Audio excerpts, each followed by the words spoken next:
través de su palabra, entonces vamos a encontrar cómo Dios muestra sus atributos. Y lo podemos ver en Job capítulo 38 y 39. Y tengan esa cita porque la vamos a estudiar más adelante. Y el desconocimiento de Dios probablemente va a ocasionar que nosotros persigamos y adoremos dioses ajenos, lo cual es totalmente contrario a su voluntad. Lo vemos en Éxodo capítulo 20, versículo 3 al 5, donde el Señor a través de las tablas dice que solamente a Él adoraremos y solamente a Él glorificaremos.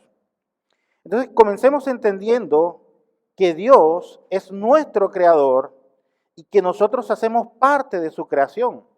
Vamos a Génesis capítulo 1, versículo 1. Primer libro de la Biblia, primer capítulo, primer versículo. Es interesante que al ser el primer libro de la Biblia y el primer capítulo y el primer versículo, inicia de la siguiente manera: en el principio creó Dios los cielos y la tierra. En el Salmo 24:1 también vamos a encontrar una declaración del salmista acerca de que nosotros somos o fuimos creados a su imagen. Y el hombre está sobre el resto de la creación y al hombre le fue dado el dominio sobre toda la creación. Génesis capítulo 1, lo pueden leer del versículo 26 al versículo 28. Pero surge algo importante: la creación fue estropeada por la caída. No obstante, la misma creación brinda un destello de sus obras. Génesis capítulo 3, versículos 17 al 18, para los que les gusta tomar apunte. O Romanos capítulo 1, versículos 19 al 20. Voy a repetir las citas. Génesis capítulo 3, versículos 17 al 18. Y Romanos capítulo 1, versículos 19 al 20. Aún la creación, en su naturaleza, brinda destellos de la obra grandiosa de nuestro Señor. Y al considerar entonces la inmensidad de la creación, la complejidad, la belleza y el orden, podemos tener una sensación de la grandeza de Dios. Y puesto que el Señor se ha dado a conocer, entonces podemos saber cómo es el Señor. Y esto hace surgir el tema de los atributos de Dios. Y en primer lugar, veremos que Dios es independiente, completamente autosuficiente y autónomo. En segundo lugar, veremos que Dios es inmutable, es decir, no cambia. Es perfectamente consistente, es confiable, es fiel. Y aprenderemos que Dios es infinito. Y esto quiere decir que el Señor tiene poder ilimitado sobre todas las cosas. Su presencia está en todas partes. El Señor es eterno y no está limitado por el tiempo. No tiene principio ni tiene fin. Dios es infinitamente grande y podríamos pasar años, décadas y siglos intentando examinar las profundidades de su grandeza. Y un día lo vamos a hacer cuando estemos delante de Él en su presencia. Pero en esta mañana quiero usar este tiempo para explorar los atributos que el Señor ha revelado a través de su palabra. Ahora, ¿por qué conocer a Dios? Porque conocer a Dios es la más grande alegría de nuestras vidas. Esto no es un simple ejercicio abstracto de que yo voy a estudiar la Biblia y me quedo con el conocimiento. No, la teología, amados hermanos, es práctica, la teología es devocional, porque la teología nos enseña quién es Dios, en quién confiamos en medio de todas las circunstancias de nuestras vidas. Y el Señor debería vivir en nuestros corazones para que nosotros entonces aprendamos a conocerlo, para amarlo, para adorarlo y para glorificarlo. La totalidad de la esencia divina está en cada atributo y el atributo pertenece al Señor.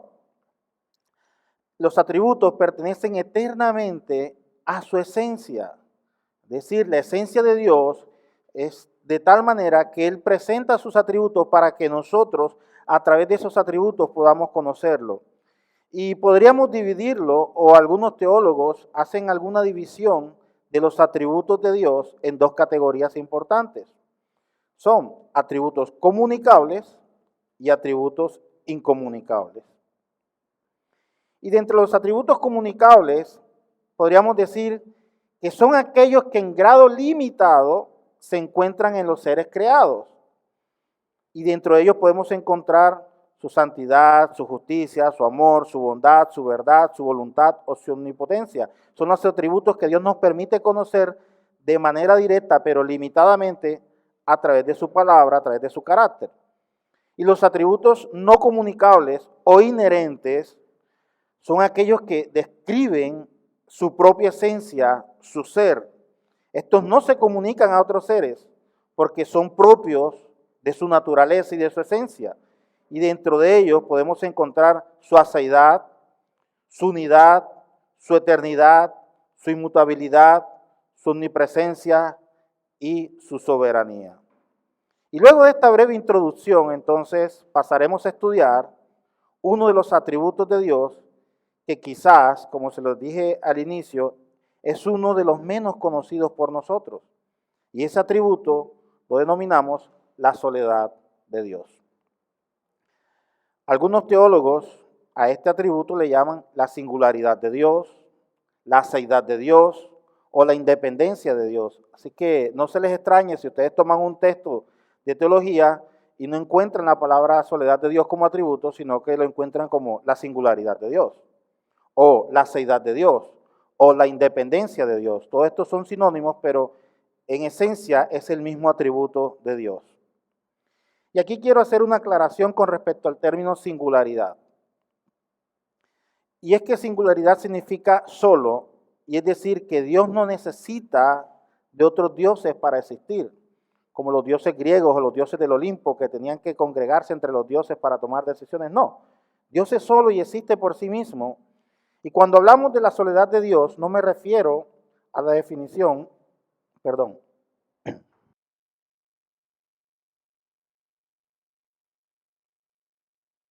Cuando hablamos de la soledad de Dios, no me refiero a la definición de soledad a la cual nosotros estamos acostumbrados. Según la RAE, la definición de soledad dice lo siguiente: soledad, carencia voluntaria o involuntaria de compañía, pesar y melancolía que sienten por la ausencia, muerte o pérdida de alguien o de algo. Y si analizamos esta definición de soledad y la comparamos con nuestro Señor, no encaja, porque Dios no está sujeto a las leyes naturales. Entonces, teniendo en mente esto, cuando hablemos de la soledad de Dios, no miremos el término y la definición de soledad a la cual estamos acostumbrados, sino que la soledad de Dios habla acerca de su esencia, de que Él es único Dios y que no necesita de otros para Él subsistir, desde la eternidad hasta la eternidad. Y para continuar con nuestra exposición, quiero leer lo que dice nuestra Confesión de Fe de Londres de 1689. Los que están en discipulados, creo que ya lo han estudiado, y los que no, pueden consultar su confesión. Capítulo 2, párrafo 1 de nuestra Confesión de Fe de Londres, 1689, nos da o nos muestra una definición acerca de lo que es Dios. Dice lo siguiente: el Señor nuestro Dios es un Dios único, vivo y verdadero, cuya subsistencia está ¿dónde? En Él mismo y es de Él mismo, infinito en su ser y perfección, cuya esencia no puede ser comprendida por nadie sino por Él mismo. Es espíritu purísimo, invisible, sin cuerpo, miembros o pasiones, el único que tiene inmortalidad y que habita en luz inaccesible. Es inmutable, es inmenso, es eterno, es inescrutable, es todopoderoso, es infinito en todos los sentidos, santísimo, sapientísimo, libérrimo, absoluto, que hace todas las cosas según el consejo de su inmutable y justísima voluntad, equidad, la transgresión y el pecado, galardonador de los que le buscan con diligencia y sobre todo justísimo y terrible en su... Es único, verdadero, cuya subsistencia está en Él mismo y de Él mismo. Quiere decir esto que Dios existe por Él mismo y que no necesitaba ser creado por otra persona o por otro Dios. Y si hacemos un paralelo, y esto como a manera de ejemplo, porque a Dios no tenemos con qué compararlo, si comparamos toda la historia, los dioses griegos, los dioses romanos y todos los dioses que existen alrededor del mundo, siempre vamos a mirar algunas características, que esos dioses nacieron de algo, fueron creados de algo. Pero nuestro Señor es infinito, de hecho Él mismo lo dice en su palabra, yo soy el principio y el fin, soy el alfa y la omega, cuya subsistencia, es decir, su esencia, es en Él mismo y Él existe por Él mismo. Pero en la soledad de Dios como atributo, debemos ir al principio. Vamos nuevamente a Génesis 1:1. Dice la Biblia, en el principio creó Dios los cielos y la tierra. Y permítanme leer un párrafo de lo que el doctor Pink expone en su libro Los atributos de Dios. Dice lo siguiente. El doctor Pink con respecto al atributo de Dios de la soledad dice, en el principio Dios no había cielo donde su gloria fuera particularmente manifiesta como lo es ahora. No había tierra para atraer su atención. No había ángeles para cantar sus alabanzas. Ni ningún universo para ser sostenido por la palabra de su poder. No había nada ni nadie excepto Dios. Y eso no por un día, ni por un año, ni por un siglo, sino desde la eternidad.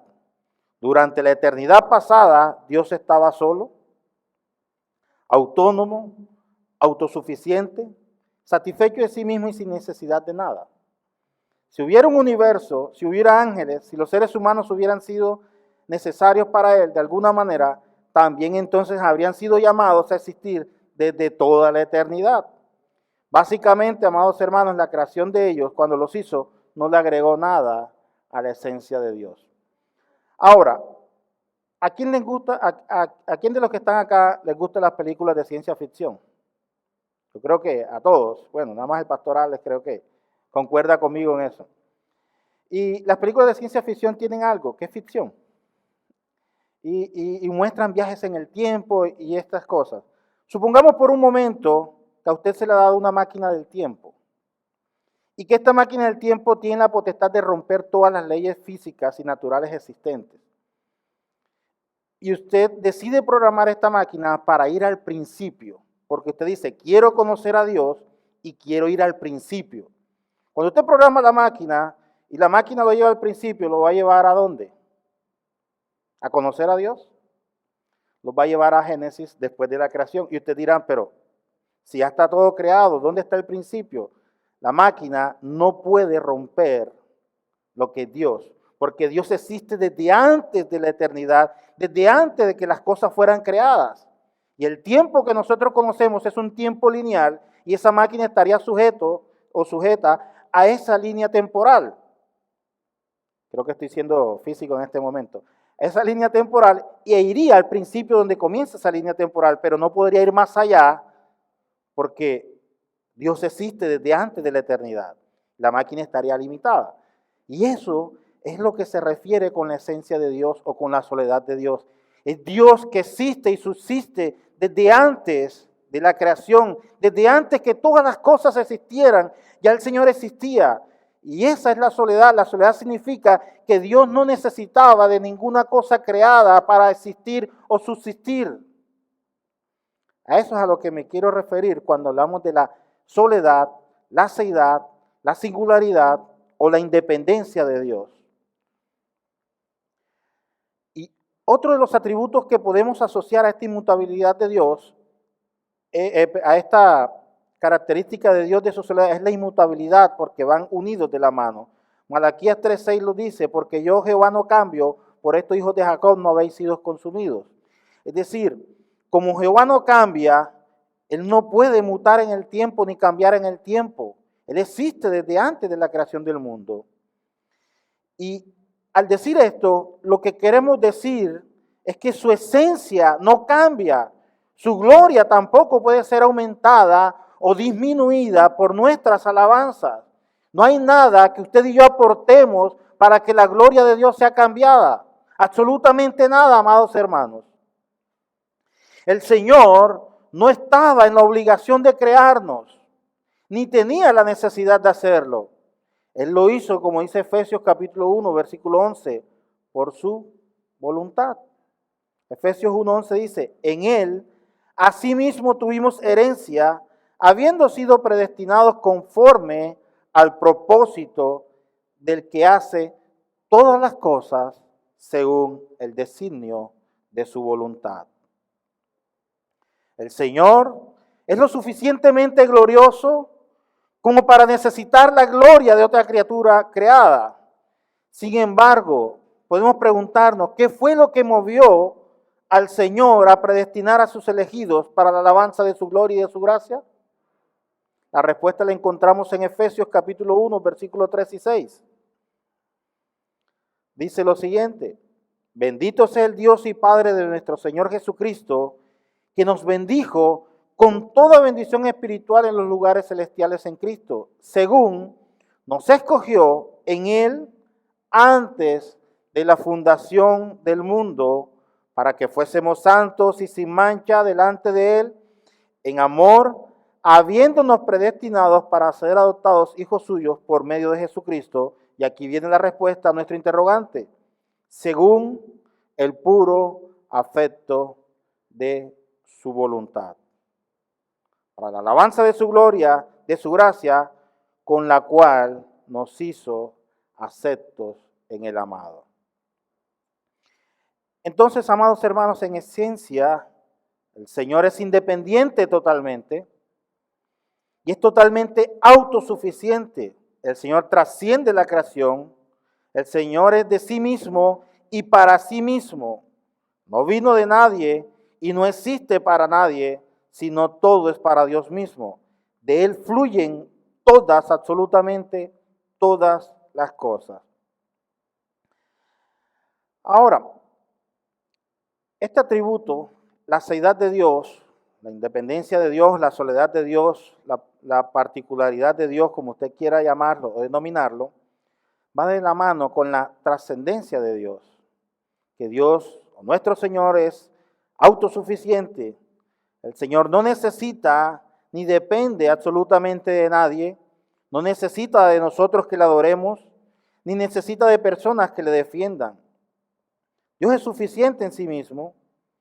Un ser que depende de otro ser, entonces ya no sería Dios, o ya no tendría el concepto de Dios, sería un dependiente.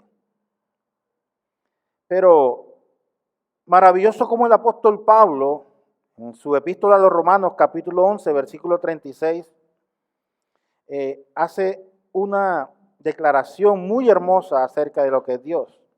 Dice Romanos 11, 36, porque de Él, por Él y para Él son todas las cosas. Y cierra Pablo, a Él sea la gloria por los siglos. Amén. Observemos algo, el apóstol Pablo lo dice, porque de Él, por Él y para Él son todas las cosas. No dice de nosotros ni para nosotros. Siempre la gloria es para el Señor. Y esto debemos tenerlo claro cuando hablamos acerca de este atributo. Y es que el atributo de la soledad o el atributo de la seidad de Dios nos debe a nosotros llevar a comprender que Dios existe por Él mismo y que no hay nada que nosotros como seres humanos podamos hacer para cambiar lo que Dios ya ha decretado. Eso es la independencia de Dios. Porque si el Señor dependiera de nuestras oraciones, entonces usted y yo tendríamos el poder, y lo voy a decir de esta forma, de torcer del brazo a Dios. Y eso es una locura. Usted puede orar, usted puede hacer ayunos 10 años de seguido si quiere, si lo aguanta, claro está. Pero usted no va a conseguir que Dios cambie lo que Él ya ha decretado. ¿Por qué? Porque Él es independiente. Nos queda simplemente decirle, Señor, que se haga tu voluntad y aceptar la voluntad del Señor. Y muchas veces entramos en un conflicto porque no entendemos cuál es la voluntad de Dios y la misma Biblia nos enseña que la voluntad de Dios es buena y perfecta y agradable. Y nosotros como criaturas creadas sí estamos obligados estamos obligados a obedecer lo que Dios ha establecido en su palabra. Entonces, surge una pregunta, pastor, si Dios no necesita de nosotros y Dios nos creó por el puro afecto de su voluntad, ¿hay algún significado de nuestra existencia? O sea, ¿por qué nos creó? ¿O por qué existimos nosotros? ¿Tiene algún significado que existamos nosotros? Y para responder a esta pregunta, o para responder a este interrogante, podríamos citar lo que dice Wayne Grudem en su libro de Teología Sistemática. Wayne Grudem dice lo siguiente: la diferencia entre la criatura y el creador es una diferencia inmensamente vasta, porque Dios existe en un orden fundamentalmente diferente. Ahora, no es simplemente que nosotros existimos y Dios siempre ha existido, es también que el Señor necesariamente existe en una manera infinitamente mejor, más fuerte, más excelente. La diferencia entre el ser de Dios y el nuestro es más que la diferencia entre el sol y una vela, más que la diferencia entre el océano y una gota de agua, más que la diferencia entre el casquete del polar ártico y un copo de nieve, más que la diferencia entre el universo y el cuarto en el cual hoy estamos reunidos. El ser de Dios es cualitativamente diferente. En otras palabras, no hay nada que nosotros podamos comparar al Señor. No tendríamos forma de compararlo. Y Dios nos ha creado y determinado que seamos significativos para Él. Quiero que me acompañen en sus Biblias, en Isaías, capítulo 43, versículo 7.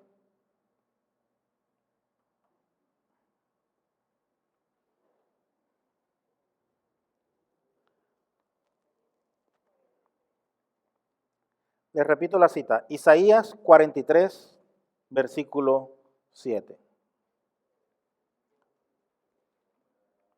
Dice la palabra del Señor: todos los llamados de mi nombre, para gloria mía, los he creado, los formé y los hice. ¿Para gloria de quién? El significado entonces, o podemos responder a este interrogante, el significado de nuestra existencia es para la gloria de Dios. Y se los dije anteriormente, el Señor no necesitaba crearnos, porque Él era Dios. Y esto nos lleva a pensar, ¿quién es Dios si nosotros no estamos? Sigue siendo Dios. Pero ¿quiénes somos nosotros sin Dios? Absolutamente nada. Entonces, a esta dimensión es lo que debemos entender, cuál es la esencia de Dios. ¿En qué consiste su soledad? Y por eso es que el Señor es muy celoso en no compartir su gloria con las demás cosas creadas. Y es celoso porque Él no necesita compartir su gloria, porque su gloria existe desde antes de las cosas creadas, desde antes de la eternidad. Y el Señor sí es muy celoso en ese sentido. Y miremos todas las restricciones o las observaciones que hace el Señor con respecto a guardar el celo o la adoración para el Señor. Ahora, si vamos a Efesios 1, 11, 12, vamos a repetir la cita que vimos anteriormente. Dice que en Él asimismo tuvimos herencia, habiendo sido predestinados conforme al propósito del que hace todas las cosas, según el designio de su voluntad, a fin de que nosotros seamos para la alabanza de su gloria. Nosotros los que primeramente esperábamos a Cristo.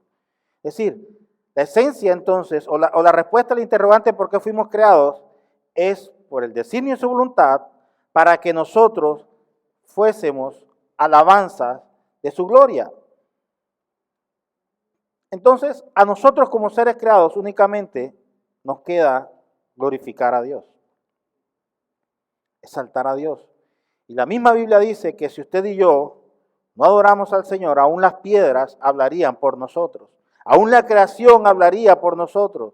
Lo dice la epístola de Romanos cuando el apóstol Pablo lo escribe. Entonces, amados hermanos, el fin por el cual nosotros fuimos creados es para la gloria de nuestro Señor. Entonces, Dios no nos creó para sentirse acompañado. Es que estoy solo y voy a crear al hombre para no sentirme solo. No, de ninguna manera. Dios lo creó simplemente para manifestar su gloria. De hecho, si vamos a la creación y vamos al Génesis, vemos que cuando el Señor creó al hombre, el Señor sí dijo esto: el hombre está solo y no es bueno que esté solo, entonces vamos a hacerle una compañía, una ayuda idónea. Y ahí sí notamos que el hombre sí estuvo solo y necesitaba de una compañía, pero Dios en toda su esencia no necesita de ninguna cosa creada. Y en eso consiste ese atributo, en que Dios es totalmente independiente. Dios no necesita absolutamente de nada ni de nadie para existir y para coexistir.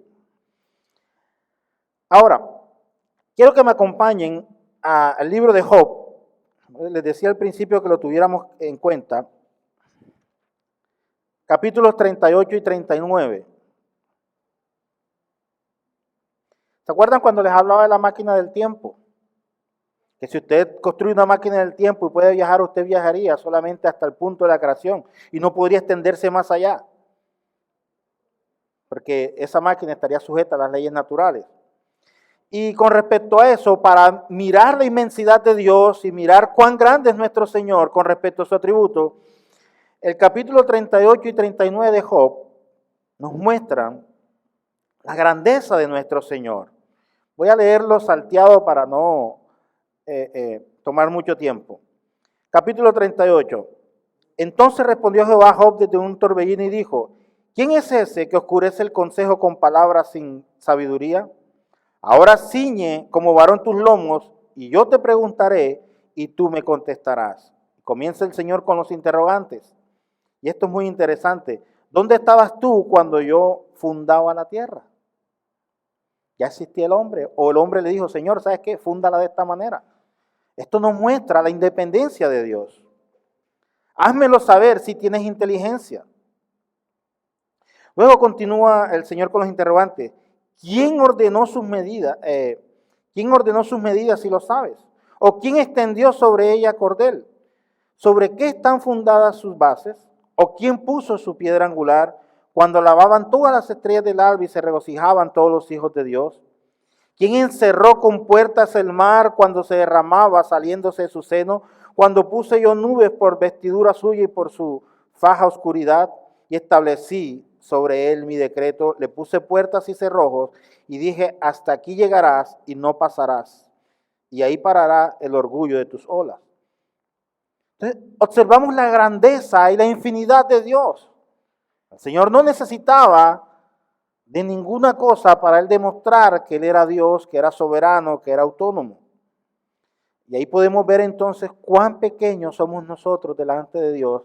Y esto nos debe llevar a este atributo, amados hermanos, nos debe mostrar a nosotros cuán humildes debemos ser para encontrar el reposo del Señor. Debemos humillarnos delante de su poderosa mano.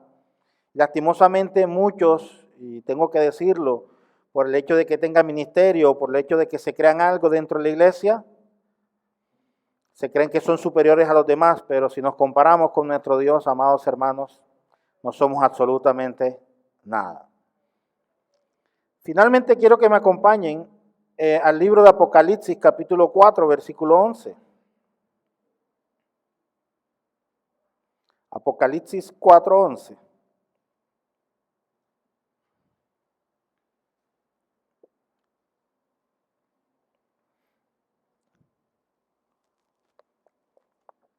¿Ya lo tienen?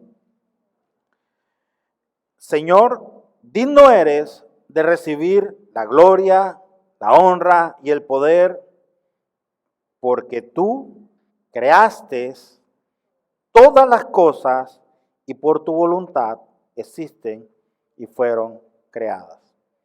¿Quién creó todas las cosas? El Señor. ¿Por qué existen? Por su voluntad.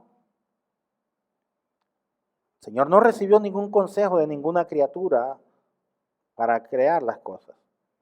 Por el simple afecto de su voluntad, el Señor decidió crear todas las cosas. ¿En qué posición nos pone eso a nosotros?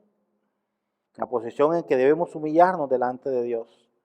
Quizás muchos de nosotros muchas veces somos irreverentes porque no reconocemos la grandeza de nuestro Señor.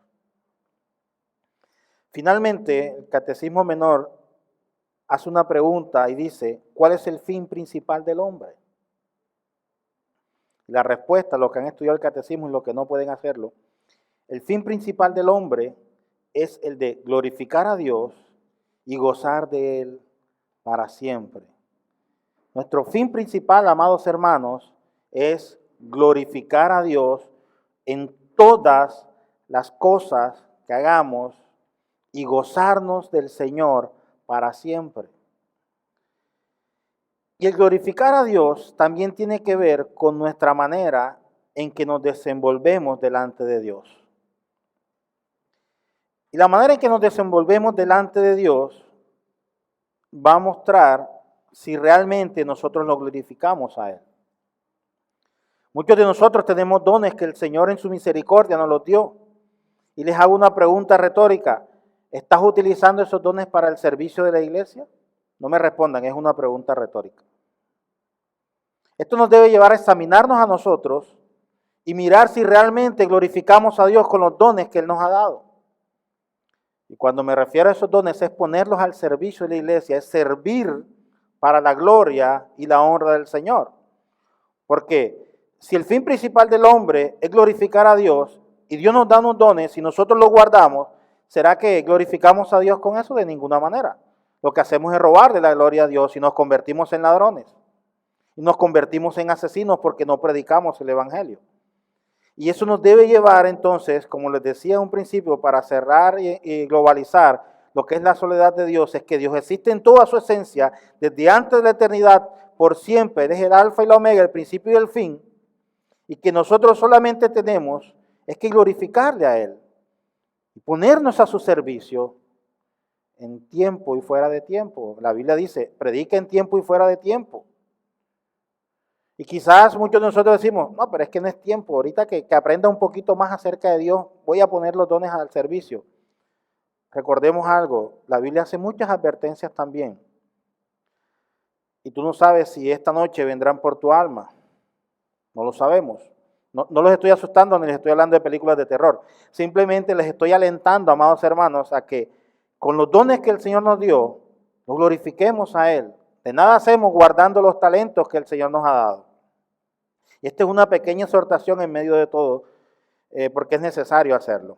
Ahora, ya para finalizar, Apocalipsis 4:11, terminando la idea, dice, Señor, porque tú eres digno de recibir la gloria, la honra y el poder, porque tú creaste todas las cosas y por tu voluntad existen y fueron creadas.